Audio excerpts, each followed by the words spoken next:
Being successful in a pitched tabletop battle depends on a lot of different factors, one of them being damage types. Spells, weapons, and natural attacks are your tools for combat, dealing damage of a wide variety of different types. Understanding when and where to employ those damage types can make the difference between a clean victory and a messy defeat. So today I'll be breaking down physical and energy damage types, as well as explaining how those damage types are affected by DR and energy resistance. But before I go on, if you'd like to take your game further, join the D6 Damage Discord. We have fantastic content on all aspects of the game, character builds, strategy guides, and much, much more. Find our Discord link in the description of this video. Now, without further ado, in Pathfinder, damage can be broken down into two broad categories: physical damage and energy damage. Physical damage is dealt by manufactured or natural weapons. Physical damage can be split into slashing, piercing, or bludgeoning damage. Slashing damage is done by things like short swords, long swords, claws, and any sort of bladed weapon. Piercing damage is done by arrows, rapiers, spears, and similar pointy things. Bludgeoning is done by brutal weapons like clubs, maces, and many creatures' slam attacks. Also, you'll find that some weapons deal damage of more than one type. Firearms, mostly, deal bludgeoning and piercing damage. Morning stars also do a combination of bludgeoning and piercing damage. Also, weapons like daggers can be used to deal either slashing or piercing damage. Now that you understand the damage types that are going to be tied to your weapons, now you need to understand damage reduction. Damage reduction is an effect that reduces the amount of damage taken by a creature. Damage reduction is frequently abbreviated to DR. All DR is numbered. The number is how much the damage is reduced by unless certain conditions are met. As an example, a babu demon has DR 10, bypassed by cold iron or good. So, a hit with a greatsword in the hands of an adventurer with a +4 strength modifier would have 10 of its average of 12 damage completely negated, unless the weapon is either made of cold iron or it's good aligned. Now let's talk about energy damage. Some weapons and spells deal damage of a specific energy type. There are many energy types. Some of the more common ones are fire, alchemist fire, scorching ray, and the iconic fireball spell all deal fire damage. Cold, liquid ice, the icicle spell, and the cone of cold spell all do cold damage.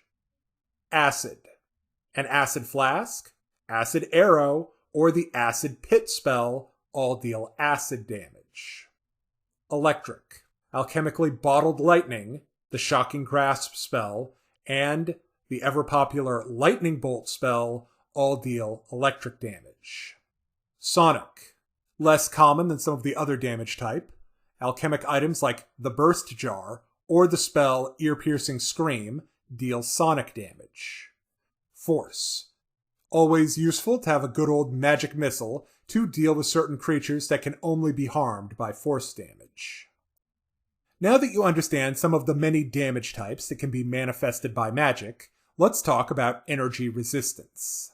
Certain creatures are resistant to specific types of energy. Resistance is the number by which the damage is reduced when that creature is affected. As an example, let's go back to our babu. He has fire resistance 10, and if he's engulfed by a fireball that deals 6d6 of damage, even if the check to overcome his spell resistance is successful and he fails his reflex save to half the damage, the spell's 18 points of damage will only result in 8 damage, making it through to the babu. Another important thing to remember are secondary damage types. Damage can have a secondary type This is typically for overcoming damage reduction. Some secondary damage types are magic. Weapons with an enchantment bonus or enchantment effect count as magical for the purpose of overcoming DR. Special materials, such as cold iron, silver, or adamant, can bypass DR of different types. Finally, there's alignment. Some weapons deal damage that corresponds to a certain type of alignment. Good has holy, evil, profane, chaos, anarchic, and lawful, axiomatic.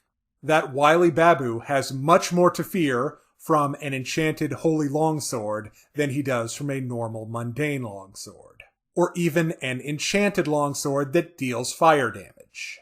Now, let's look at some other damage types, such as precision. This is extra damage that's inflicted by hitting the weak spot of a creature. Certain creatures, such as elementals, incorporeal undead, and ooze, are immune to damage of this type. There's also positive and negative energy. This, in many ways, functions as an energy type, like any of the others I went over, but they have some additional wrinkles that make them unique. Positive energy, like the kind channeled by good aligned clerics, heals living creatures and harms undead. Vice versa, negative energy, like that channeled by evil clerics, harms living creatures and heals the undead. In rare occasions, some creatures may have resistance to positive or negative energy. Finally, let's conclude with an example of how damage types and reductions look in a round of combat on tabletop. You're playing a tiefling barbarian and fighting a skeleton with a flaming longsword. If you're hit by the longsword, you'll take 1d8 plus 3 slashing damage and 1d6 fire damage. You, as a barbarian, have DR2 from your class. You take 7 slashing damage. This would be reduced to 5 damage. You also have fire resistance 5.